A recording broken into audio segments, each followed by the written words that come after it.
Hello students, I hope you all are doing fine at your homes। और online classes की computer series में जो chapter आज हम लोग पढ़ेंगे वो है computer memory and storage system. क्या कहता है ये चैप्टर? Understanding computer memory. क्या है ये कंप्यूटर मेमोरी, इसको हम थोड़ा सा और डिटेल में जानेंगे। Memory is an internal storage area in a computer which is availed to store data and programs either permanently or temporarily. Computer memory is broadly divided into two groups and they are primary memory and secondary memory। क्या कह रहा है ये? Memory is an internal storage area in a computer which is available to store data and programs either permanently or temporary। memory जो होती है वो एक अंदरूनी स्टोरेज एरिया होता है कंप्यूटर में, जहाँ पे हम लोग टेम्परेरली डेटा को स्टोर करते हैं या फिर परमानेंटली स्टोर करते हैं। डेटा स्टोरेज, जब हम लोग कंप्यूटर मेमोरी की बात करते हैं तो आप लोग अपने माइंड, जो जो आपका माइंड है, आप उसको एज अ एग्जांपल सेट कर सकते हैं कि कैसे आपका माइंड वर्क करता है, कैसे आप चीज़ों को याद रखते हैं, काम की चीज़ों को हमेशा के लिए याद रखते हैं और धीरे धीरे चीज़ें आपके दिमाग से फेडेड भी होती जाती हैं। कैसे, उसको हम डिटेल में थोड़ा और आगे पढ़ेंगे। कंप्यूटर जैसे हमारे पास चीज़ों को याद रखने के लिए, चीज़ों को काफ़ी टाइम मेमोरी में अपने स्टोर रखने के लिए हमारे पास क्या है? हमारे पास दिमाग है। उसी तरह कंप्यूटर के पास क्या है? कंप्यूटर के पास उसकी एक मेमोरी है। अब ये मेमोरी जो है वो दो तरीकों में डिवाइड होती है। दो तरीकों की ये मेमोरी होती है। पहली होती है प्राइमरी मेमोरी और दूसरी होती है सेकेंडरी मेमोरी। प्राइमरी का मतलब जो होता है जो जो ज़्यादा ज़रूरी चीज़ है, और सेकेंडरी का मतलब जो उसके बाद आती है, सेकेंड नंबर पे जो आती है। The diagrammatic representation of the classification of computer memory is shown below। कैसा है ये, इन्होंने फिगर एक दिया हुआ है, देखिए ये है हमारी मेमोरी और ये फर्दर क्लासिफाइड है टू टाइप्स में, primary memory and secondary memory. When the main memory holds instructions and data when a program is executing, the auxiliary memory or the secondary memory holds data and programs which are not currently in use and furnishes long term storage। क्या कह रहा है ये कि जब primary memory हमारी busy होती है प्रोग्राम्स को एग्जीक्यूट करने में, तब हमारी सेकेंडरी मेमोरी जो होती है वो डेटा को लॉन्ग टर्म के लिए अपने पास स्टोर करके रखती है। अभी ये चैप्टर आपको बहुत इजीली समझ में नहीं आएगा, बट धीरे धीरे जब आप स्टडी करेंगे, मैंने ये पीडीएफ आपको प्रोबेबली 3 और 4 डेज बैक डाली थी और मैंने आपको लिखा भी था कि इसको रीड करना है। बिल्कुल ब्लैंक मत हुआ करिए, इसीलिए मैं पहले वीडियो डालने से पहले मैं आपको पीडीएफ देता हूँ, इसलिए कि आप उसको एक बार रीड कर लीजिए, ताकि जब एक्सप्लेनेशन का वीडियो अपलोड हो तो आप लोगों को एकदम ब्लैंक चीज़ें ना नजर आए, थोड़ा बहुत अंडरस्टैंडिंग रहे। इसीलिए मैं पहले आपको पीडीएफ देता हूँ, उसके बाद वीडियो डालता हूँ। तो एक बार पीडीएफ को रीड जरूर किया करिए कि उसमें क्या क्या कंटेंट दिया हुआ है, एंड अकॉर्डिंगली फिर जब वीडियो अपलोड होगा तो आपको चीज़ें बेटर तरीके से और ज़्यादा अच्छे तरीके से समझ में आएंगी। ठीक है?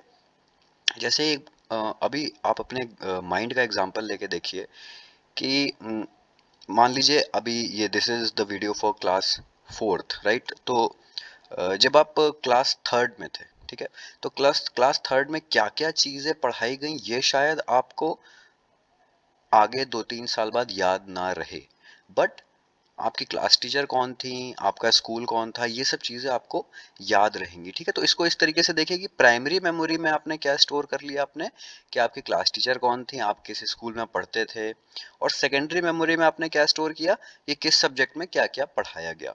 सेकेंडरी मेमोरी से चीजें धीरे धीरे चली जाती हैं, प्राइमरी मेमोरी में हमेशा चीजें स्टोर रहती हैं। ठीक है, बट कंप्यूटर में ये केस थोड़ा सा दूसरा है। प्राइमरी मेमोरी में हमारा वो डेटा सेव होता है जो कि करेंटली इन यूज होता है। जैसे कि इसमें क्या लिखा हुआ है, when a program is executing, तब हमारा काम आता है प्राइमरी मेमोरी का। और अगर कोई डेटा हमको लॉन्ग टर्म के लिए सेव करना है, परमानेंटली सेव करना है, तो वो कहाँ पे जाता है? सेकेंडरी मेमोरी में। ठीक है, the primary memory and the secondary memory are further classified into distinct groups and those are explained in the below diagram। क्या कह रहा है ये है हमारी मेमोरी, ये फर्दर क्लासिफाइड हो गई दो ग्रुप्स में, प्राइमरी मेमोरी में और सेकेंडरी मेमोरी में। अब प्राइमरी मेमोरी के भी फर्दर कई डिस्टिंक्ट पार्ट्स होते हैं और उसी तरीके से सेकेंडरी मेमोरी के भी कई डिस्टिंक्ट पार्ट्स होते हैं। प्राइमरी मेमोरी के कौन कौन से फर्दर क्लासिफिकेशंस हैं? रैम एंड रोम। ठीक है। प्राइमरी मेमोरी जो कंप्यूटर होती है, कंप्यूटर की जो प्राइमरी मेमोरी है वो दो पार्ट में डिवाइडेड है। कौन कौन से? एक रैम में और एक रोम में। RAM stands for random access memory and ROM stands for read only memory. ठीक है। सेकेंडरी मेमोरी जो होती है, जो कि हमारा डेटा स्टोर करती है, लॉन्ग टर्म के लिए डेटा स्टोर करती है, वो फर्दर किन किन टाइप्स में क्लासिफाइड है? Magnetic tapes, magnetic disk, optical disk, USB flash drive and mass storage device. इसके बारे में फर्दर हम लोग और डिटेल में पढ़ेंगे। प्राइमरी मेमोरी पे हम लोग आते हैं। Primary memory is the type of memory which is directly accessed by the CPU. The CPU continuously reads instructions stored in the primary memory and executes them. Any data that has to be operated by the CPU is also stored. The information is transformed to the information is transferred to various locations through the bus. Primary memories are of two types. They are RAM and ROM, जैसा कि आपको पिछले figure में मैंने बताया था। अभी क्या कह रहा है कि हमारे कंप्यूटर में जो CPU होता है वो जब काम कर रहा होता है, उसको जो डेटा चाहिए होता है अपने काम के दौरान, वो कहाँ से एक्सेस करता है? वो प्राइमरी मेमोरी से एक्सेस करता है। सेकेंडरी मेमोरी पे वो नहीं जाता है। वो सारा डेटा कहाँ से एक्सेस करता है? प्राइमरी मेमोरी से। और प्राइमरी मेमोरी हमारी कितने तरीके की होती है? दो टाइप्स की, RAM and ROM, read only memory and random access memory. What is RAM? RAM, it stands for random access memory. Here, data can be stored temporarily so that this type of memory, is called as temporary memory or volatile memory, because when power fails, the data from RAM will be erased. अब देखिए यहाँ पे क्या बताया गया है कि जो प्राइमरी मेमोरी है, जिसको कि हम लोग रैम बोल रहे हैं, it is a volatile type of memory. That is कि अगर इसमें से पावर हम लोग बंद कर दें, इसको पावर सप्लाई देना बंद कर दें, तो इसमें से जो कुछ भी इंफॉर्मेशन है हमारी, वो चली जाती है। ठीक है। The information stored in the RAM is basically loaded from the computer's disk and includes information related to the operating system and applications that are currently executed by the processor. RAM is considered random access because any memory cell can be directly accessed if its address is known. RAM is of distinct type like SRAM and DRAM and VRAM. अभी क्या कह रहा है कि जो RAM होती है हमारी, इसको एक्सेस कौन करता है? ये सीपीयू जो है वो सीपीयू के द्वारा ही एक्सेसिबल है। ये चूंकि इसकी स्पीड बहुत फास्ट होती है, ये वाली जो मेमोरी देखिए, ये एक रैम का एक फिगर आपको नीचे दिया हुआ है और ये इस तरीके से आपके कंप्यूटर में फिक्स हो जाती है। ठीक है। इसको आप बाहर भी निकाल सकते हैं, इसको वापस भी लगा सकते हैं। और इसका काम क्या होता है? ये चूंकि बहुत फास्ट होती है और आपका जो सीपीयू होता है वो भी बहुत फास्ट होता है, तो दोनों की स्पीड मैच कराने के लिए हमको चाहिए होती है एक वेरी फास्ट मेमोरी। और उस मेमोरी में हम लोग क्या यूज करते हैं? RAM, random access memory. अच्छा, इसमें ये भी दिया हुआ है कि इसको रैंडम एक्सेस क्यों कहते हैं? क्योंकि किसी भी पार्ट को, इस मेमोरी के किसी भी पार्ट को आप कभी भी एक्सेस कर सकते हैं। किसी भी पार्ट में कोई भी डेटा हो, आप उसको कभी भी एक्सेस कर सकते हैं। बट इसके साथ एक प्रॉब्लम क्या है?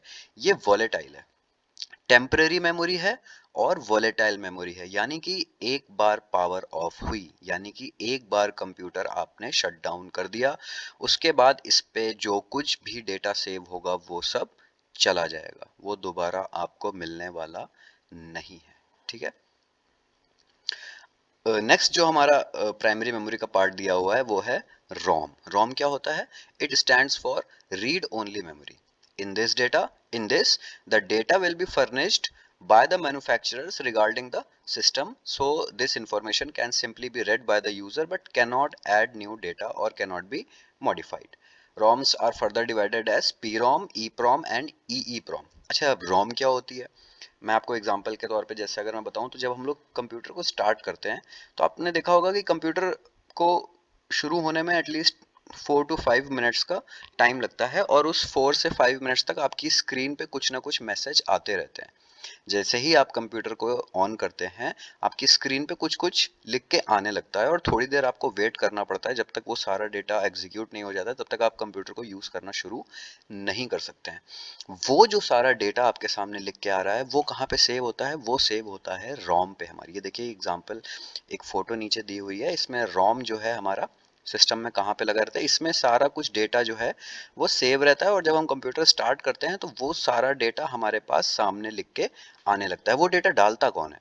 वो डेटा डालता है कंप्यूटर मैन्युफैक्चरर, यानी कि जिसने भी हमारा कंप्यूटर बनाया है वो उस डेटा को उसमें डालता है। ये डेटा एडिट नहीं हो सकता।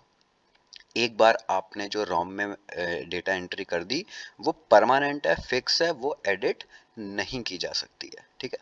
और रोम के फर्दर क्या क्या पार्ट्स होते हैं? प्रोम, जिसको की फुल फॉर्म हम लोग कहेंगे programmable read only memory, EPROM यानी कि erasable programmable read only memory, और EPROM electrically erasable programmable read only memory, ठीक है। ये रोम के फर्दर क्लासिफिकेशंस है, प्रोम, ई प्रोम और ई प्रोम।